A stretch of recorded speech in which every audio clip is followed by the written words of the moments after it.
Hello, welcome to the Minnesota Vikings could not stop anything on defense and lost at Ford Field to the Detroit Lions, who have officially restored their roar in a 34-23 win. We'll just start out by saying Matthew Coller, Paul Hodowanic, welcome. After every game, we do this live on YouTube. If you guys are watching us there, welcome. And if you're listening on the podcasts, well, sorry that it went that way. One of the games that actually did not end in one score. And interestingly, the Vikings have 3 losses, and none of them are one-score losses. Yet their wins are mostly one-score wins, which we can get into how much that means. But I guess where I have to begin is the Vikings defense ruined one of Kirk Cousins' best performances. I don't want to say of his Vikings tenure because there's been quite a few of them, but this was the 2021-iest 2021 thing that I've ever seen on this day. It was Cousins delivering the ball all over the place to Justin Jefferson, a legendary performance. Oh, you shut him down once, Detroit. Congratulations. You weren't going to do it again. And the Vikings could have been easily blown out in this game if not for Justin Jefferson. Detroit would have run away with this one and won 40-12. But instead, Jefferson goes legend, sets the single game record. Kirk Cousins played a super tough game. They had no running game whatsoever. It was all on his shoulders. He delivered pass after pass. He hit Hawkinson left and right, even though he dropped one and tried to drop another. He found Thielen for a touchdown, Osborne for a touchdown. It was the complete passing game that we have been looking for all year. And Paul, they let it slip away because they could not stop the Detroit Lions to save their lives. Everything was wrong. Everything. They did not pressure Jared Goff. There were open receivers all over the place. There were miscommunications that led to the Jameson Williams touchdown, which of course it is pointed out in the comments section rightfully that Jefferson wasn't even out of bounds, so it could have even been a better day for Justin Jefferson, as absurd as that is. And to let that one become a loss, I know it doesn't blow up the season. I know that it doesn't cause them to miss the playoffs. All it does is delay by about 6 days when they play the Colts, that them getting into the playoffs officially with the division title. So that's going to happen. They're still good. There's no like, oh, well, everybody freak out. However, everybody freak out a little, because if that's the type of defensive performance they're going to put on, they can't go deep in the playoffs. And I know that Harrison Smith was out, but you won't get a better game from Kirk Cousins. You won't get a better game than Kirk Cousins played from almost any quarterback whose name is not Patrick Mahomes or Josh Allen. It is really hard to play quarterback that good and lose a game. I mean, I wanted to tell myself at some point that the Vikings would lose a game and we would be like, okay, look, you lose football games. And I was prepared for that halfway through this thing. But at the end, when you have a chance to strike back, it's 21-13. And you're like, okay, just get a stop, just slow them down. Maybe they'll play conservatively and so forth. Dan Campbell's still the coach. It's never over. And then you just give up one long drive after the next. You allow Detroit to drain the clock, and specifically by just throwing the ball all over the place. And again, I know Harrison Smith was out. Every other player on the team on defense was healthy. They might have the worst defensive coordinator in the National Football League. There's too much talent on the field for the Vikings to look like that on defense, but there's no changing it now. I mean, unless they're going to just fire Ed Donatel or take away defensive play calling right now after that game. But if you're Kevin O'Connell, you got to be taking that flight home going, huh? What? And look, there's some things to question, and we will question that Kevin O'Connell did today. We'll talk about the 2-point conversion, the jump pass for Dalvin Cook, which was probably the worst choice you could possibly make in that moment, why their running game couldn't get going, the banged up offensive line. We'll get to all that. But I mean, the headline of this game is that defensive performance has been what they've been doing for weeks, and it finally got them. Hi, Paul.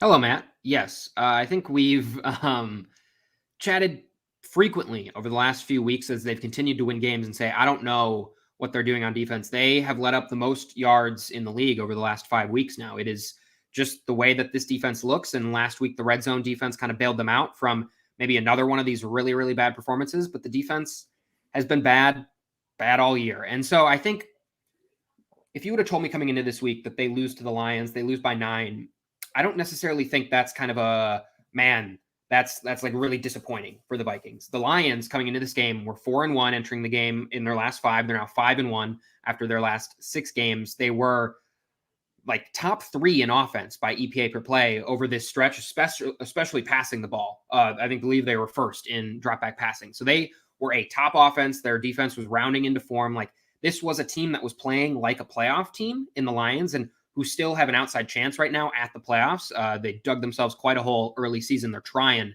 desperately to scratch out and maybe make the playoffs. So this was a playoff caliber team that the Vikings were playing on the road, divisional game. If they lose this game, it's not the end of the world. But the way they lost this game is really, really concerning.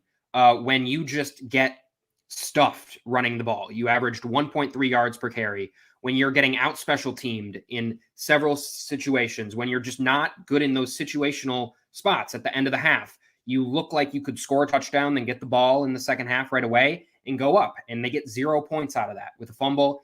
It's the type of loss that we see a lot of times in the playoffs. You get dominated up front, you don't win the special teams battle, and 1 or 2 mistakes really get you. Because if you line up just like the passing numbers side by side with Cousins and Goff, it was pretty much an identical performance by them on offense. They both averaged 8.5 yards per play. Like, both offenses were running up and down the field. The Lions just could run the ball. They had 4.5 yards to run the ball. So that continually came as an advantage for them. And then the Vikings situationally just couldn't stop third downs. Lions were 7 of 15 on third down. And really when they needed it in the second half, it felt like there was no third down they weren't going to get. It just like 3rd and 9, 3rd and 12, 3rd and 6. It didn't matter. They were going to find an open receiver and they were going to get the first down. It just felt like an inevitability. So again, losing this game on the surface doesn't need to be a horrific thing for the Vikings. Just the way they did it felt like how this team is going to lose in the playoffs. They're going to get dominated up front. They may lose a special teams battle here and there. Greg Joseph didn't come back to bite him. That could be a special teams blunder late in the season. And they just situationally weren't sound, and their defense just was giving up gaps and just couldn't stop anything. And so I think that's what's concerning, is you're losing to a playoff caliber team in a way that I think other teams can repeat. I think the Eagles can put this performance on them. I think the Cowboys can put this performance on them. I think that's what's so concerning. And it's concerning when you still lose and Cousins has one of his best games ever. Justin Jefferson breaks the single season game record for receiving yards, I believe. So those are like, when you're still losing and those things are happening, that's not a good sign. And it felt like kind of a perfect storm against them right now. 425 yards, 124.5 quarterback rating. And in my opinion, these were not BS, you're down in the game type of yards. It was back and forth for most of the game, and your quarterback played great, and you lose the game. I mean, it's really unusual. I mean, I know that sometimes when a team is way down or something, that they'll put up 400 yards in a loss, and so the box score stats sometimes don't always tell the truth. But I'm sure when we look at that QBR and the PFF grade and everything else that tries to cut through that, we're going to find that this was one of Kirk Cousins' best performances really in a long time. I think since week 1. Most of their games after last week when he did not look sharp whatsoever. Like a really nice bounce back from him. Yeah, no, absolutely. And not only that, but I thought that overall, now Cousins got sacked a couple times, but overall the pass protection held up for the most part. But you've probably looked at the box score or have it up, but like, humor me here. The longest run of the day for the Vikings. Oh, I didn't see this. It's got to be like 5 yards. I know they had 2 successful runs. They had 2 by success rate, 2 successful runs out of the whole play. So it couldn't have been much.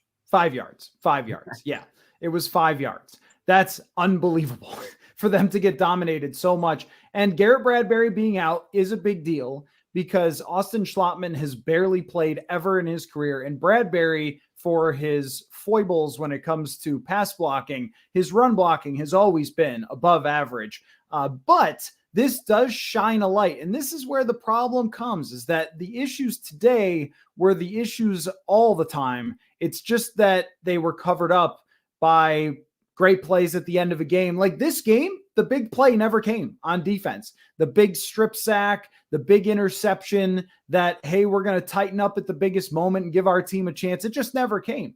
You know why? I think because the Lions are just better on offense than all the teams they've been doing that against, except for Buffalo, which was a especially weird game. But aside from that, like the Jets, the Patriots, the Cardinals, the Saints, like those are not teams that are going to put the nail in the coffin. But Jared Goff is just playing at an incredibly high level for Detroit. Their offensive coordinator is phenomenal. And yeah, we will talk about the Penei Sewell decision to throw him the football. What a just embarrassing way to have that come to an end, to leave Penei Sewell wide open for the first down that puts the nail in the coffin. But the receivers for Detroit, the offensive line, their running backs, like they have weapons all over the place. You knew that they were going to cause some problems. But what the Vikings have relied so much on is, can you take the ball away from Goff once? Can you strip sack him? Can you intercept him? They hardly pressured him at all in the second half. I mean, just sat back there. And we discussed this a little bit when you play 85 plays in a very physical game the week before. Oftentimes you wear down at the end of a game. They had some illness in this game leading up to it. And, Harrison was out, but also Danielle Hunter was ill this week and a few other players. They had, I think, a stomach bug or something going through the building. So you play 85 plays, some sickness, a key player out, and that's kind of what you get. But the fact that they were mostly healthy and still couldn't pressure him, I mean, they weren't anywhere close to any of the receivers to intercept the football. There wasn't even like, they dropped that one, too bad. And I think that where maybe the biggest, like, what happened there, miscommunication at this point in the season. I know that Cam Dantzler is coming back from an injury, so these things do happen.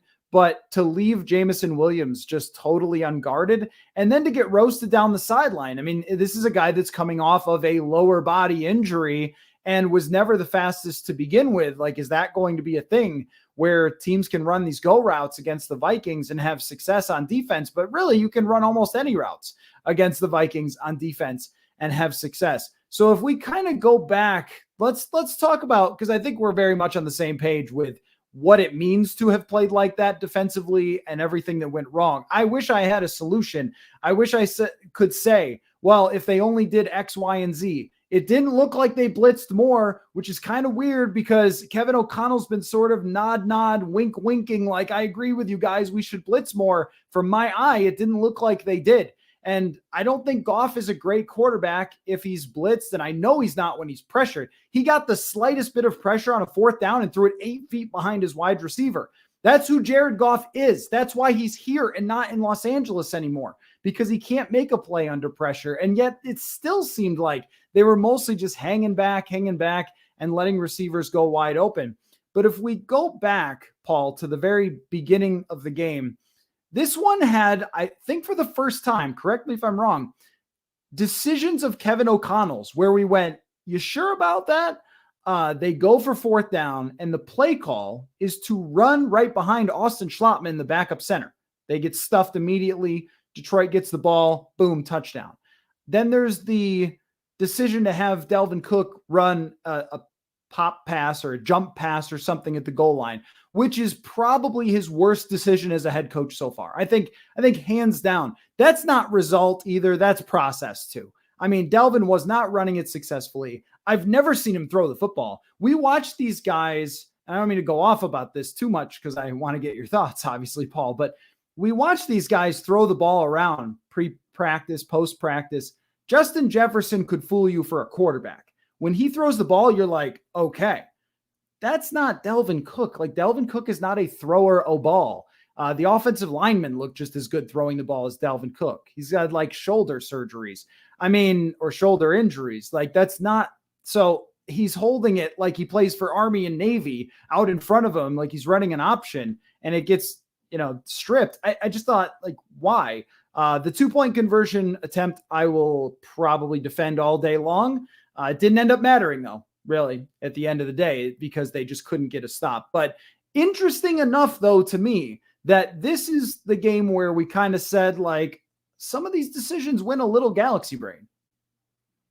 Yeah, I I would call KOC's day inconsistent, I think, with a lot of those plays. I mean, we just got done talking about Kirk's day, and a lot of that is O'Connell drawing up a really, really good game plan to get Jefferson open and to kind of get some of the other pieces involved. Hawkinson had a lot of nice plays, except for the one drop that he had. So I think by and large, he called a pretty decent game when you're putting up that type of passing attack. But yeah, the 4th and 1 run is curious. It's coming out of the shotgun. They don't run it often or really at all on late downs. It's something I kind of see every single day when I'm looking at some of the charts. They just hardly ever run it on 3rd and 4th down. And so in that moment, to not try and kind of get one of your playmakers involved when already the run game was inconsistent, that's kind of a questionable play. Yeah, he obviously the 2-point conversion is one people are going to argue about whether he should not or should have gone for that.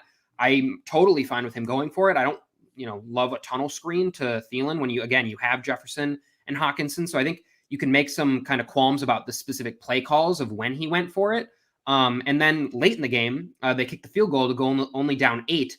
It didn't end up mattering, but you probably should have gone for it in that scenario just to kind of understand what you had, whether it was a 2-score deficit or a 1-score deficit. That was probably a time when you do go for 2 again. So yeah, I think by and large, an inconsistent performance by Kevin O'Connell, and it's, to his credit, not something we've said about him much. He's been pretty solid. The team, other than the Chandon Sullivan penalty, though, didn't have a ton of dumb penalties. So I think it was kind of a wishy-washy game, but when you're playing an opponent that really is kind of up to your level and is a playoff opponent, those 1 or 2 decisions just get magnified. So that the pass that they tried to have Dalvin Cook throw is just a drastic shift in how that game looks, because they could have gone 14-14. They have the momentum. They start the second half with the ball. Obviously, the Lions don't go down and score. They miss a field goal, so you get off a little bit on that. But it's just those small little errors. And this team, I think it's safe to say with this defense, really has no room for error when you're playing a playoff opponent. And the Lions were a playoff opponent, and they're going to have, when they come playoff time, they're going to play a pretty good team. And those are the small decisions, if they don't go your way, are really, really going to have an effect when your defense is incapable of stopping anything. So I think they get magnified based on how the defense played. But yeah, I would call KOC's game inconsistent. I don't think it was horrible by any means. I saw some overreaction on Twitter that it was a horrible performance by him. No, I think, it just came in at bad times that really kind of conflate what it looks like. I think, though, for him, at some point there earlier than he did, you just have to bail in the running game. They were not stopping anything in the passing game. I mean, even KJ Osborne's getting involved. Hawkinson was wide open pretty much all day. I mean, he had a pretty vengeful day against his former team, despite Lions fans making some rude signs and booing him. I think the Lions just don't know what to do with their hands. They're just like, wait, do we boo the other team? Like, oh, they got one of our guys, boo.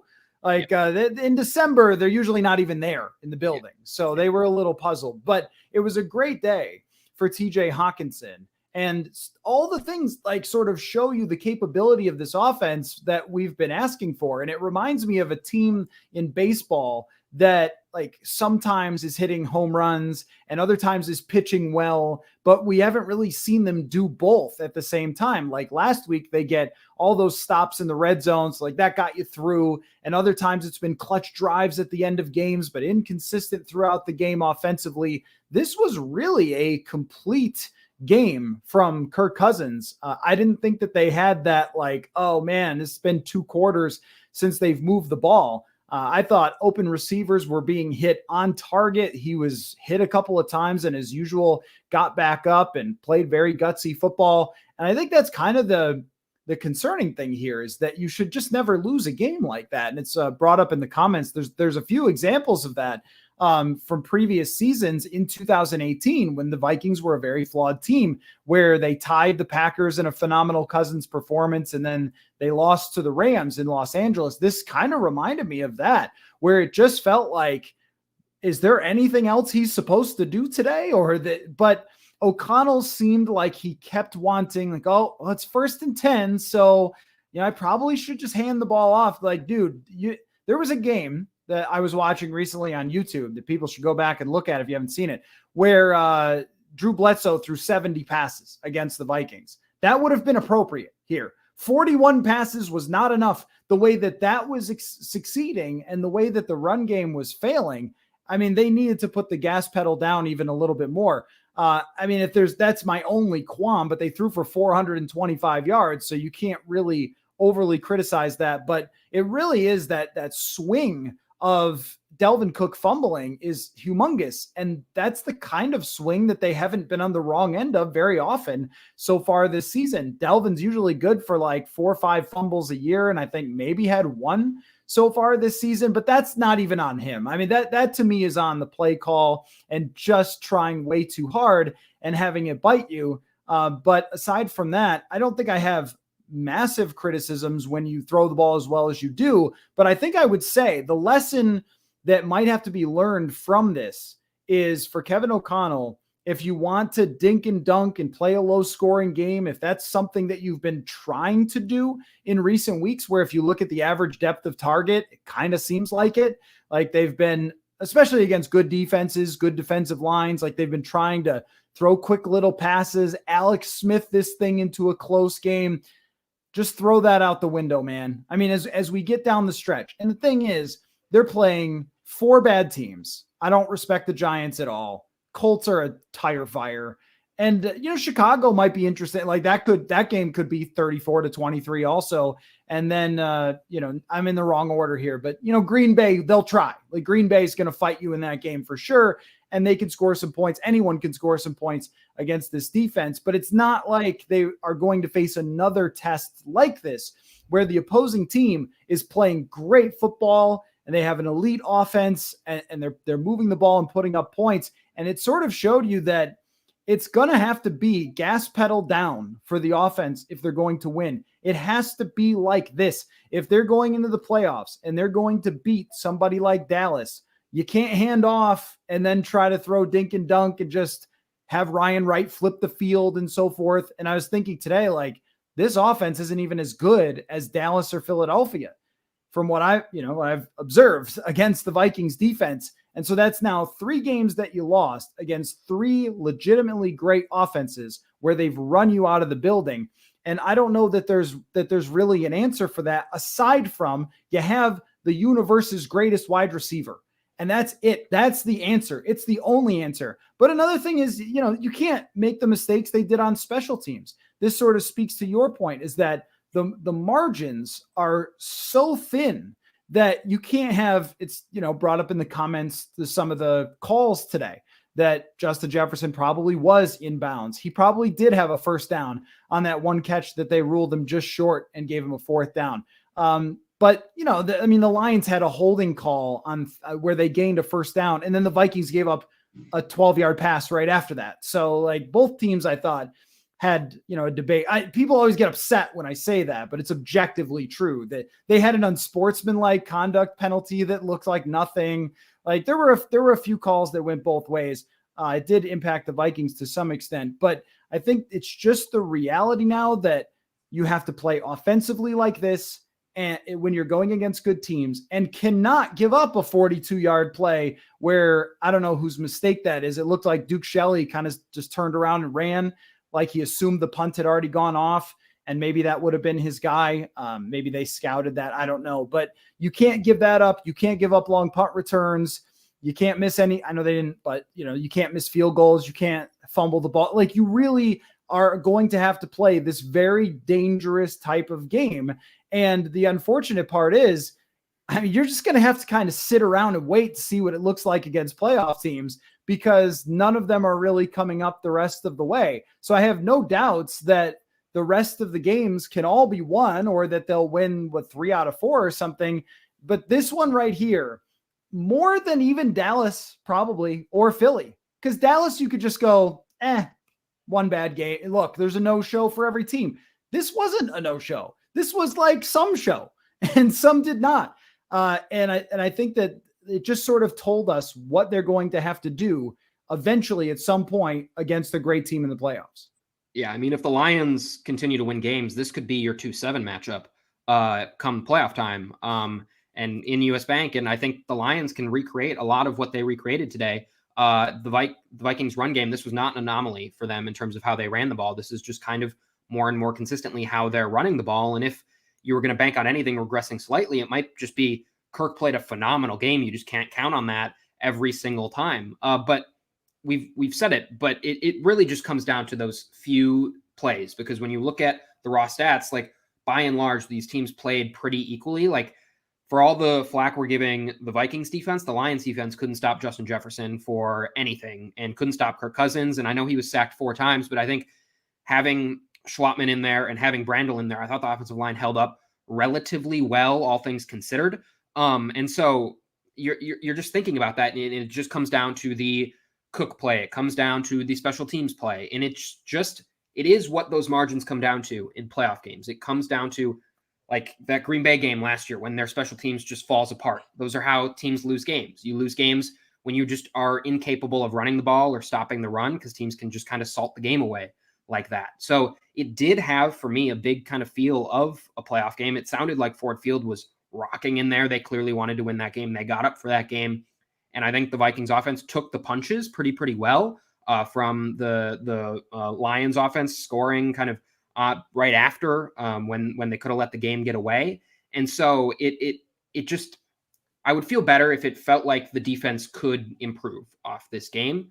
But this is probably week 6 in a row of us saying, man, the defense just wasn't great. In the last couple games, we haven't had like the same somber tone with it, or kind of the harsh tone with it, because they've managed to win these games and they've come up with those plays once here or there. Without Harrison Smith, none of those plays were there. He's kind of been one to make a lot of them.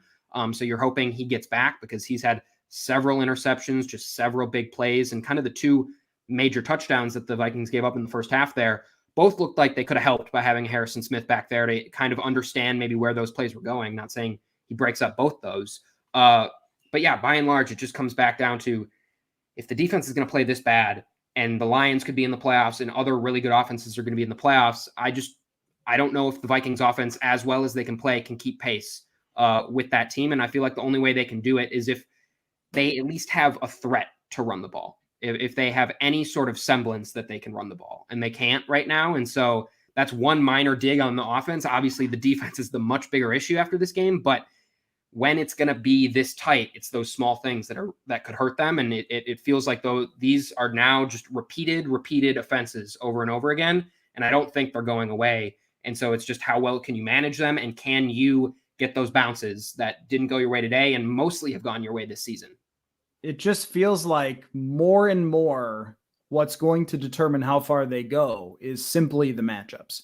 Because if they play Washington, well, you've got a good chance there, because you've got Justin Jefferson and they don't, and they have Taylor Heineke, and you were able to slow them down the last time. And Taylor Heineke coming to US Bank Stadium, you just wouldn't bet on that, right? Like there's a guy, this is a good example of kind of what you have to look at here. Is like Taylor Heineke is a backup quarterback who's kind of fun, but will throw you the football. If you get that matchup, then you can win. The New York Giants have an abysmal defense, which helps, and also an offense that isn't that good and is built around a running back. Okay, you can win that game. And we're going to see it in a couple weeks, but I just don't think that the Giants match up well against the Vikings at all. They got steamrolled by the Philadelphia Eagles today. Daniel Jones is not good at football. The Vikings are actually usually pretty good at slowing the run. I think you saw today just how much they were on the field and how that accumulated, because early in the game, Jamal Williams wasn't doing a whole lot. And then as it went on, then they started to get worn down a bit. But, you're talking about potentially a Seattle team that's a little paper tiger-ish, but they have a sort of Jared Goff level quarterback, somebody that if he's got things going for him, he's going to be great. And really, you look at the receivers of Seattle, they could just smoke this team in the secondary. So then you're talking about a shootout where a fumble or a punt return or whatever could be the thing that ultimately determines it. And normally on the show, what we try to do, Paul, is we try to look for answers, even like, hey, screen better, which they didn't today, but they didn't need to, except for on the 2-point conversion attempt, which you brought it up. I mean, that's just a strange play call, but you're right. If you focus too much on one play call and ignore the 425 yards passing, kind of went for it on that 4th down and got Thielen on the touchdown when he could have.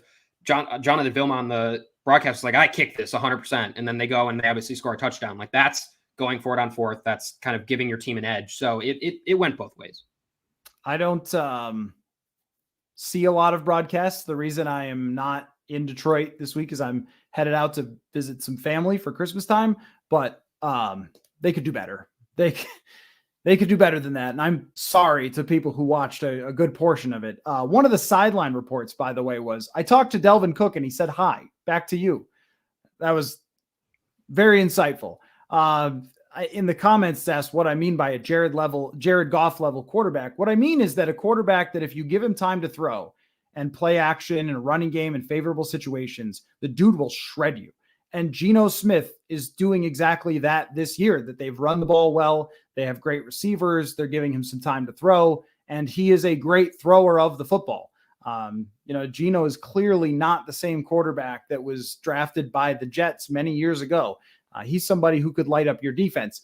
Mike White is not necessarily that level of quarterback. That is a total backup, off the bench, career type of journeyman guy who still ends up throwing for over 300 yards against you. Mac Jones should be a Jared Goff level quarterback, but has the worst offense in the league. Yet all of these teams put up 400 plus against the Vikings defense. And I don't know what the solutions are. I mean, the comment section, of course, wants Ed Donatel fired, but you're 10-3. It's just like what we talked about with Ed Ingram at right guard, or what we talked about with Greg Joseph, that when you are 10-3, you can't really toss somebody overboard. But I also think that they've got to be scratching their heads here. They have to be looking around and saying, how is it that this is happening? And is it just the corners are that bad? Like Patrick Peterson, we barely see him. We saw him once get beat for a completion. It was like, oh yeah, he's still on the team, because everybody else just attacks the other two corners all the time. And I think we saw strengths and weaknesses of Dantzler early this year. And there was some, hey, Dantzler's taking the next step narrative. But I also think that we've seen exactly why they started somebody else last year. I'm not saying that was the right decision, but we've seen why. The miscommunication, getting burned by somebody down the sideline, and then Sullivan, the middle of the field in the way that they play, is open for beating linebackers all the time.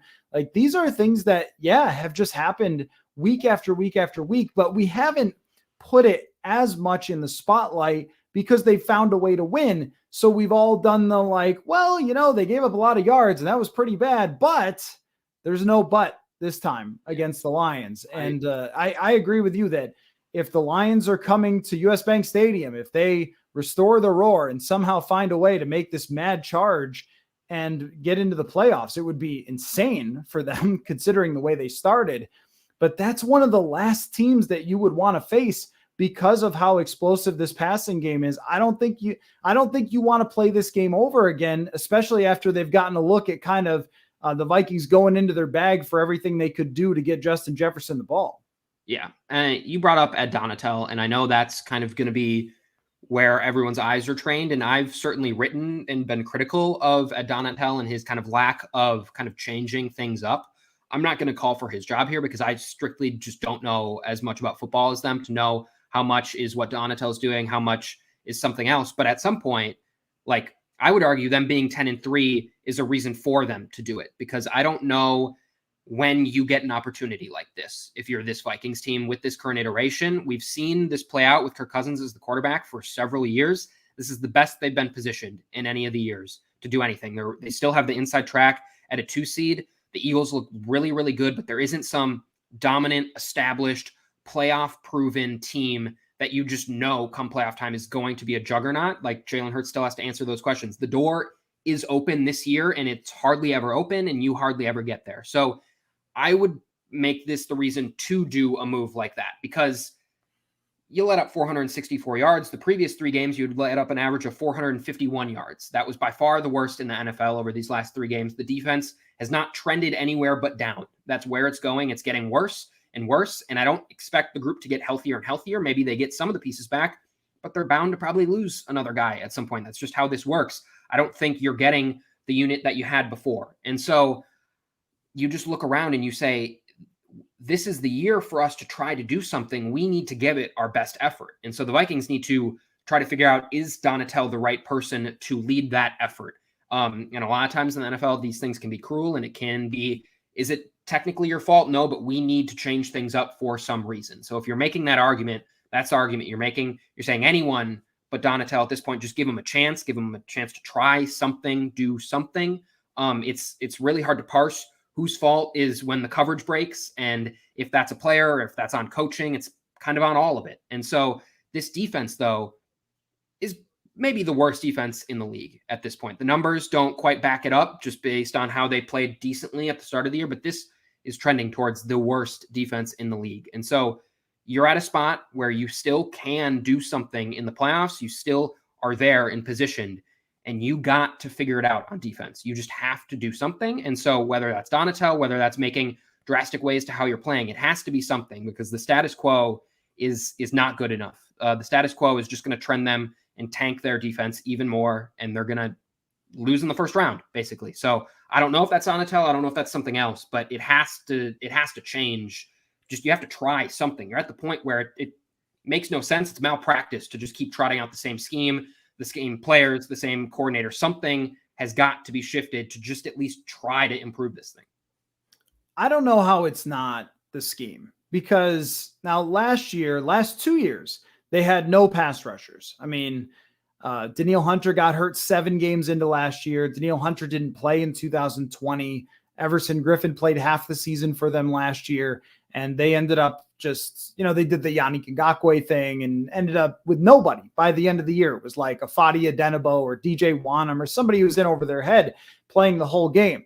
And then last year, Anthony Barr plays about half the games, and he was banged up in the other half. They're playing Bashad Breeland. He's just like a bad, washed-up player who had a bunch of bad moments for him down the stretch. And a lot of times, teams just targeted him repeatedly time after time. I think that this year, when you look at the roster, you go, I don't know, man. Like, you have your 2 pass rushers. Dalvin Tomlinson is back healthy, has played extremely well this year. They were missing, like, Jonathan Bullard. I mean, that shouldn't cause you that much problems. Shout out Asazia Tomowo for making a play today, former Gopher, just like yourself. But almost everybody is healthy on this defense. And yet time after time after time, like, you have your Eric Hendricks, and he's mostly played, I think, well against the run. And then the pass numbers are so abysmal. They don't even look like Eric Hendricks. Like, well, who is that then? Like, I think that scheme really affects linebackers a ton. I think it really affects corners a ton. And a good example is the New England Patriots always find some hot corner that then goes to another team and isn't all that good, and think like, well, maybe that's because their system is very favorable to cornerbacks. This one seems like you need elite cornerbacks to be able to play in it, like, say, Denver, or I would say Chicago, the Vic Fangio from a couple of years ago. This does not have elite corners, and there has to be something to it. And also, not being as aggressive as I think that maybe Kevin O'Connell wants, or I think everybody has been asking for. There seems to be a stubbornness there for Ed Donatell. And there is an example of this happening, 2 examples of a midseason coordinator change in recent history. And if this happens, I'm going to laugh hysterically about the, like, Zimmer runs offensive coordinators out of town if they were to do this. I don't think they will. It would be completely surprising if they did.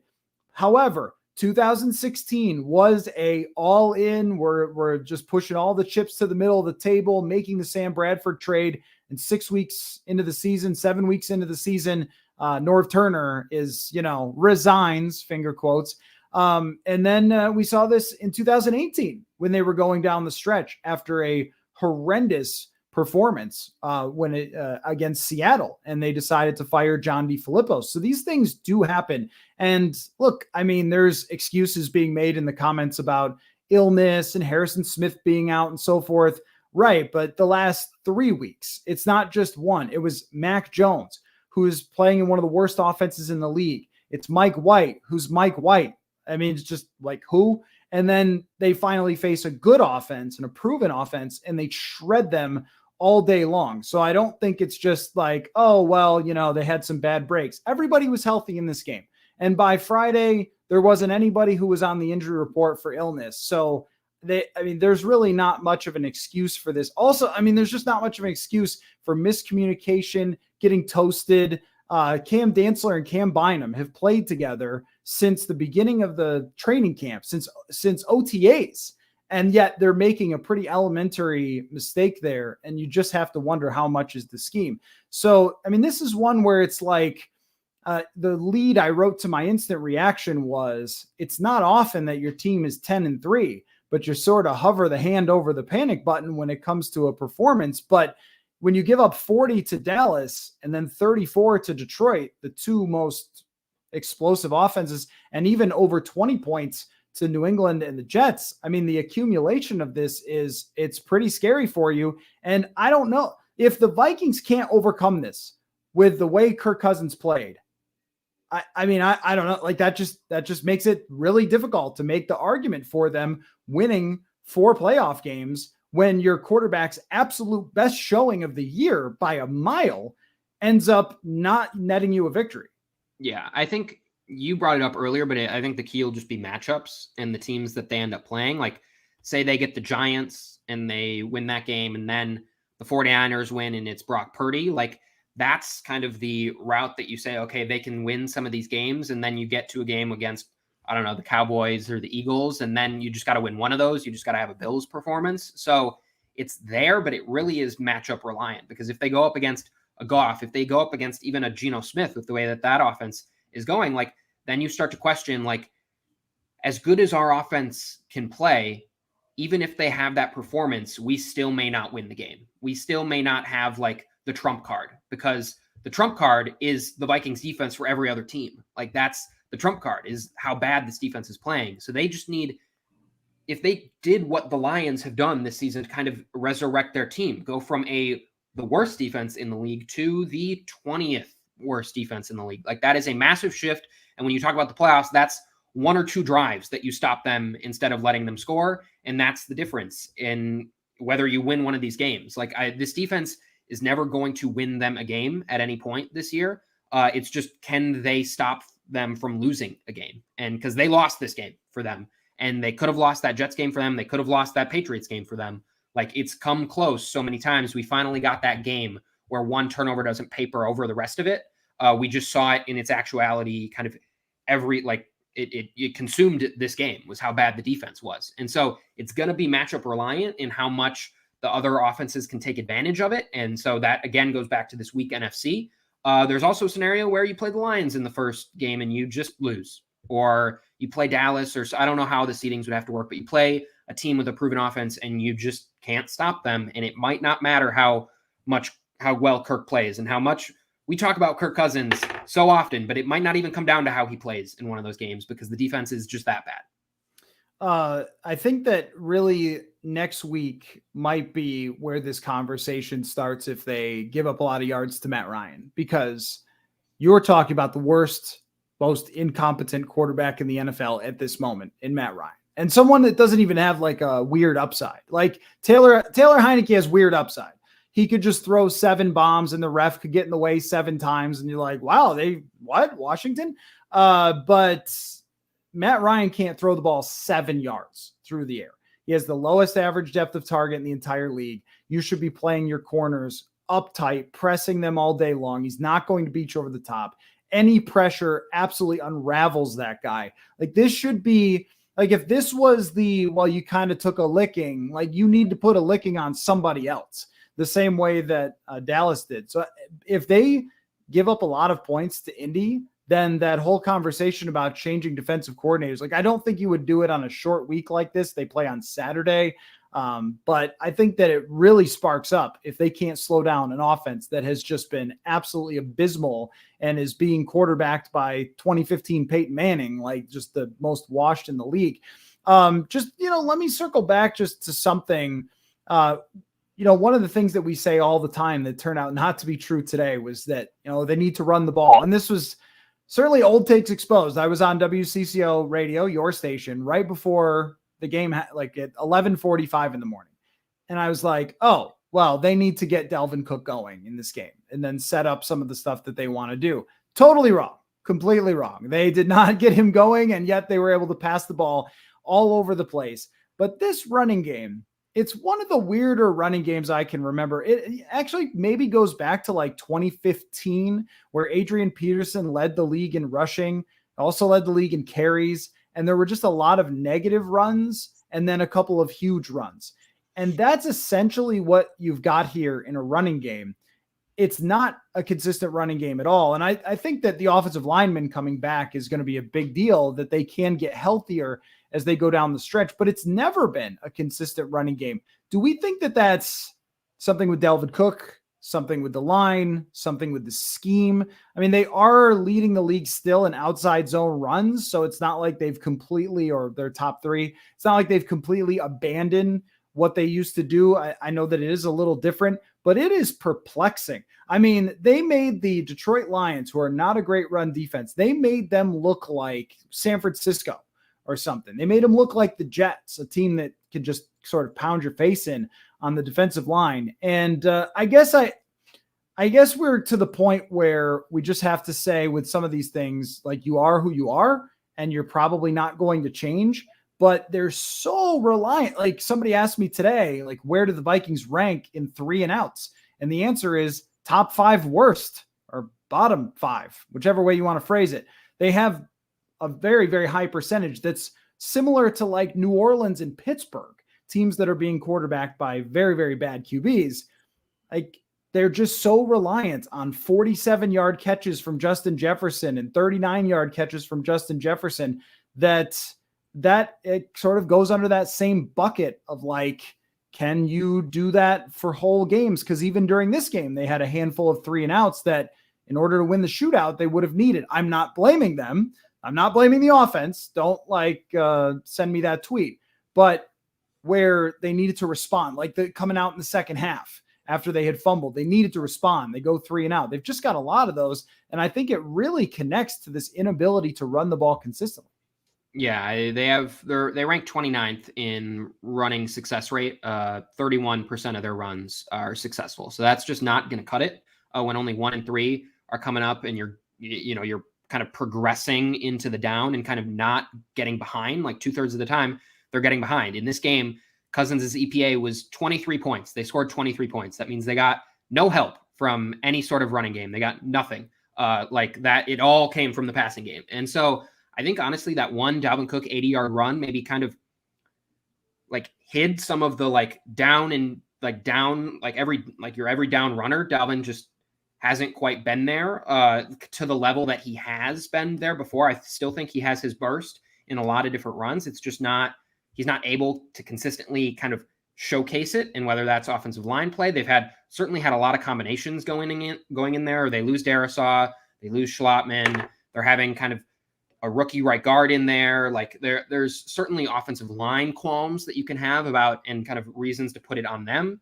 I think there's reasons to put it on Dalvin. I think it's just kind of probably a lot of all of it is what's impacting them at this point. It's not just Dalvin losing a step, although he may have, and it's not just the offensive line bullying people. Like in this game today, like maybe Dalvin Cook can break something out, but it didn't look like he had much for holes at any point here. And so previous Dalvin probably is making some sort of insane play where he's bouncing one of those out and he's taking it for a first down. I think maybe you lose that edge of him.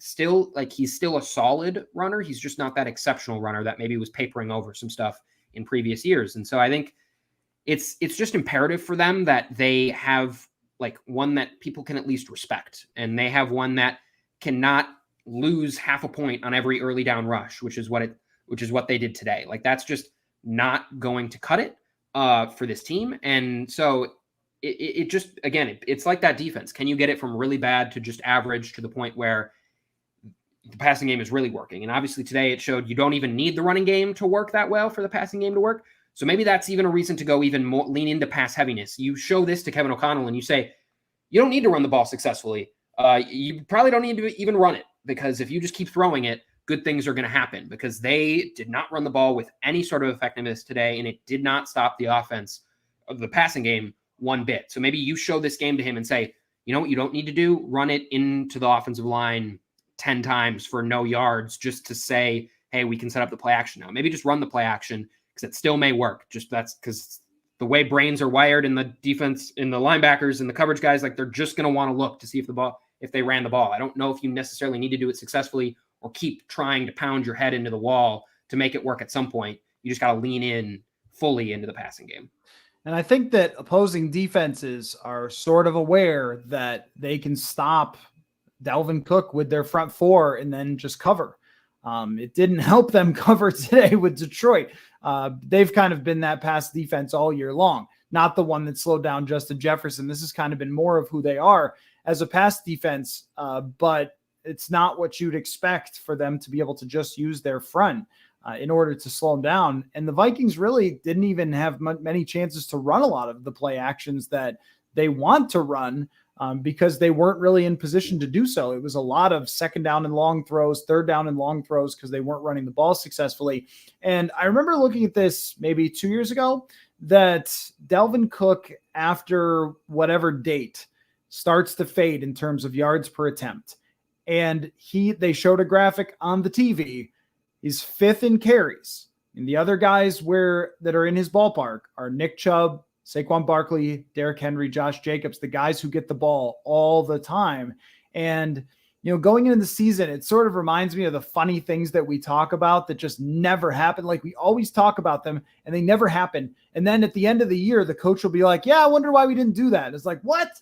And, or the coach will say, oh yeah, that's definitely in the cards. Like Jalen Reagor's definitely in the cards. And I'm not criticizing anything really from the offense today, but hey, man, every time you run that end around with him, he seems to succeed or find a way to get him a quick pass or something like a pseudo run. And, that didn't happen today. The only time they did that was with KJ Osborne, who's not quite as explosive as Jalen Reagor. Sort of reminds me of that, though. Dalvin Cook's going to line up in the slot more. Like, no, probably not, though. And the same thing goes for the running back rotation. I will never speak of it again. I just want never in an offseason will I ever speak of a running back rotation again. There is no reason not to play both Madison and Dalvin Cook. I'm not saying equally, but 60-40 the rest of the way, because Dalvin Cook is clearly beaten down, and it's been kind of a while now since he's had a big performance. And I agree with you that yards per attempt is maybe really heavily resting on a few huge runs, but is not a consistent thing for them. And they've done the same thing that they've done in past years, where they've gotten a little conservative at times and just been like, give it to Dalvin. And you're going to push potentially 300 carries for a guy at his age who's been through this so many times. Like, you need to go into the playoffs with a healthy Dalvin Cook, and it's time to just cool it. I think it's time to just slow it down with Dalvin Cook. Let's take 5 minutes. Give you the here. stat just for fun. Dalvin Cook has 6 snaps in the slot this year. That is a percentage of 1.6%. He's lined up in the slot. That is the lowest of his career. About three times lower than it was last year. So they're going to use Dalvin more in the passing game. Has definitely not been a thing either. So it goes on, but the running back rotation always makes so much sense. It's like you have a good backup. You didn't want to trade him away. I think Alexander Mattison is a player. He's a guy you can rely on to hit the holes, and he's probably a better pass catcher. I don't really understand that. But I want to just take 5 minutes before we wrap up here and just talk about Justin Jefferson and Justin Jefferson alone. We have said so many things about him, and there's only so many ways to say, oh my gosh. But oh my gosh. I mean, just everything today, everything. This week when we talked to Jefferson, and, of course he gets asked hey, last time, they slowed you down pretty good. And he had a big smile, and he was just like, oh, well, we got some things for him this week or whatever. You just knew that he was going to come back. I mean, it's like watching LeBron James or something. I mean, it's just this player is better than all the other players. And even when they cover him, he finds a way to make some basket catch that I'm not even 100% certain how he made it. He's just open all the time, makes every contested catch. He made a catch on the sideline. They popped him. He jumps back up. That's a couple weeks in a row where he's gotten hit pretty hard at some point, gives the first down motion. I mean, he is just everything, everywhere, all the time. And I don't know, there's all these conversations that you naturally divulge into of just well, where does he rank in something? I don't even want to talk about that. This is one of the great receiver seasons in history, following up 2 of the great receiver seasons in history that he has had. And it's the one thing that after we discuss all this other stuff, so they didn't run the ball particularly well. The defense was a disaster today, has been in multiple games this year. But can you win these games? Yeah, because he gives you a chance. Because unlike almost any other receiver in the game, I mean, I don't even know if like you put Tyreek Hill, maybe you do for him, but like Diggs, I don't even know if you put Diggs quite in the category of if you're losing by 2 touchdowns, this man will win you the game.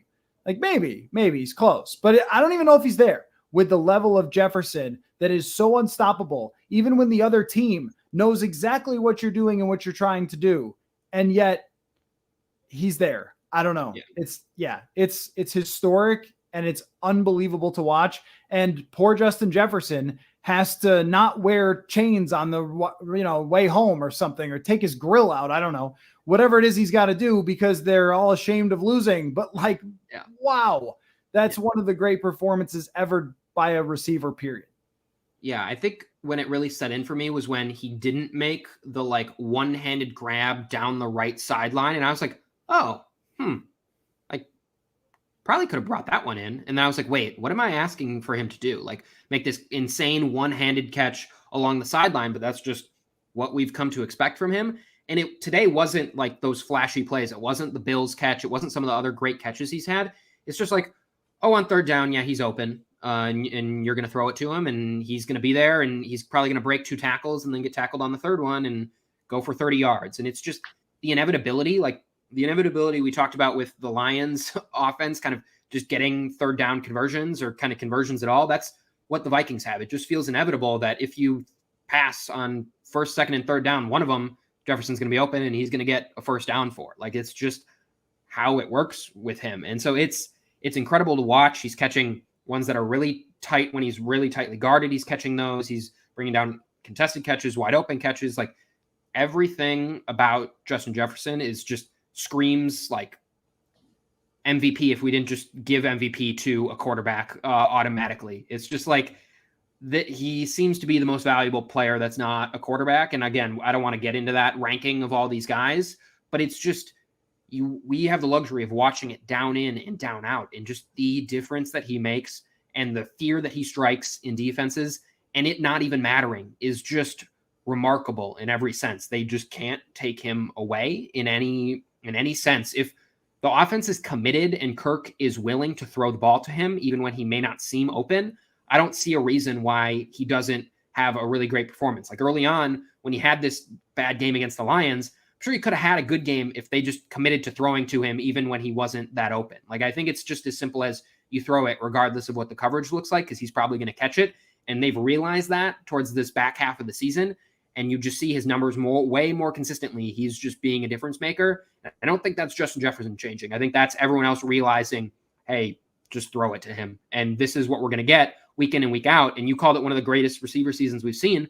I don't see why it can't be replicated year after year. Like nothing about it feels unsustainable. It just feels like, oh, he's open. Yep, he caught that. Like there's never a point when it's like, well, this hot streak's going to come to an end. It's like, no, I think he's going to continue to get open over and over again, and he's just going to make these catches. Like it's just an inevitability. Yeah, and the biggest thing that came out of this game offensively, which we got into only a little because of the atrocity on the defensive side, was really just that other people got involved as well. Now, when you throw for 400 yards, you're going to need other people, but, they were down at some point and chasing for most of the game. So you do have to give them that. But I thought that Hawkinson down the field a little bit more, not just check downs, Thielen down the field. I mean, the guy for Detroit makes a great play on the pass down the sideline, but that was money to Adam Thielen. I mean, it took a really great play by their defensive back to break that one up. Like, can we believe in other people outside of Justin Jefferson on a week-to-week basis? I think the only thing that ever stops Justin Jefferson is the other team's defensive line.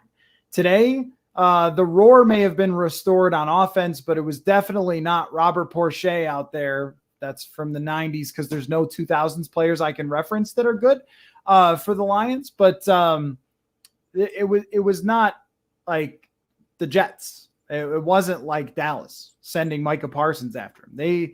Aiden Hutchinson, I thought, had a good game and he got a sack, but it wasn't like every play he was getting pressured. He had a lot of time to throw the football. And that's the only thing the Vikings have to fear when they go into the playoffs, is just the team that can create pressure. And that goes back to the matchups. Like, you don't want to see San Francisco. You don't want to see Dallas, because those teams can get their pressure. When Detroit didn't, they just shredded them. And like you said, I mean, if there was I think that the trust between Cousins and Jefferson has been really good this year, but I lean into that even more, push it even more as far as it will possibly go, because your defense will probably let you down. And what you're going to need is to respond every single time as an offense. And they certainly did today. And I think there's a lot of comparisons between a team like Seattle and a team like Detroit. So there's a chance they face one of those two teams. You just need to keep responding on offense. And they just needed maybe one not fumble, one more drive, one more big play that they didn't get, and come up short in this one. Okay, let's end on just this note. Appreciate everybody watching. It's always amazing how many of you show up to watch these, and I'm really happy for that, and jump in the comments and so forth. What say you about Penei Sewell catching the football?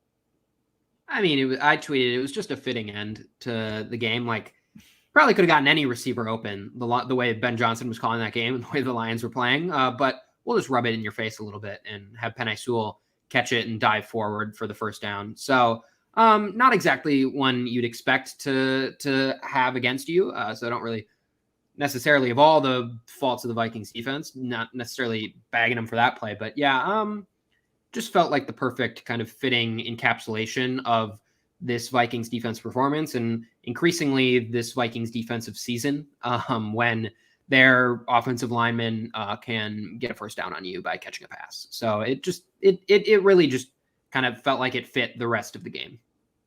I thought it was hilarious how he fell and his pants stretched out, and he had open running room, but he was just like, I'm just falling down because I'm an offensive lineman. Here's what I would say about that, though, like tangentially related. Their offensive line is good. It's really good. And you might think, if you're a Vikings fan, that Detroit, stop it. They'll never be good. They're Detroit. Shut up. Next year they might be really good. It looks like a team as goofy as Dan Campbell can be, and as much as I thought his game management was going to get him again. And I don't know that he'll ever know how to manage a clock. Maybe he should just hire someone for that. But you look around that roster, and you've got Hutchinson doing a great job rushing the passer, McNeil in the middle getting after it, stuff in the run there. And then on the offensive side, St. Brown's going nowhere. Williams is just emerging. Shark probably comes back. Like, they've really, and that offensive line is something to build around. They've really got something going there. And there was a report that they might stick with Jared Goff. And I'm sure you go like, oh, good. Yeah. Okay. Do that. He took a team to a Super Bowl once, like a really strong team that was built on the back of a lot of young players at the time, with a great offensive line. I think that's the fundamental truth about Jared Goff, is that when he has a top offensive line, that guy can be a really good quarterback. So fear the roar in the future. Both of these games, I've been very impressed with the talent that they have. And it's highlighted by that guy, Penei Sewell, another high draft pick. But yes, that was a hilarious way to end the game. And, maybe in a few weeks, it'll be a little bit different because they're not playing this type of competition. So in a way, I feel weird. I feel like, well, next week, if they win 34-10, we'll just be like, yeah, right. I mean, they should get back. That'd be a big deal for me because they haven't blown out anyone. So if you blow out the worst team in the league, I don't care. I just want to see a blowout. So right. Yeah. Right. Like, I'm not going to criticize it, but it's just going to be like, okay, well, yeah, that should have happened. And even the coming weeks after that, I think the Giants is an okay test, but they're just such a fraud. Like, we debate all the time, like, how strong are the Vikings really? I think those are very different discussions of how strong are the Vikings, and the Giants are just not good at football. Just a paper tiger of all paper tigers. And then the two division games that probably won't matter. So, like, I don't know, like this to me felt like the last time that we can be like this, that we can be like intense about a post game, unless they lose next week. Then it's going to be like, what? But I really doubt it. I just can't see it happening. So I think that this was one where we need to really like kind of scrutinize what you got here, because it was a playoff like test. That team is treating it like the playoffs, and there needs to be resolutions. I don't know what exactly they are. So great stuff as always, Paul. thank you all so much for listening. If you just tuned in, make sure you watch the whole replay. If you're watching on YouTube and if you're listening on the pod, the usual suspects will be around. I am going on a little bit of a Christmas vacay, but this wheel never stops turning. So we'll have Murph, Searles, etc., other guests, and we'll go forward from there. So thanks for your time, Paul. Thank you, everyone, for listening. Now on YouTube, we awkwardly stare at the camera because when I push end broadcast, it waits for like 5 more seconds. So make a nice face, Paul.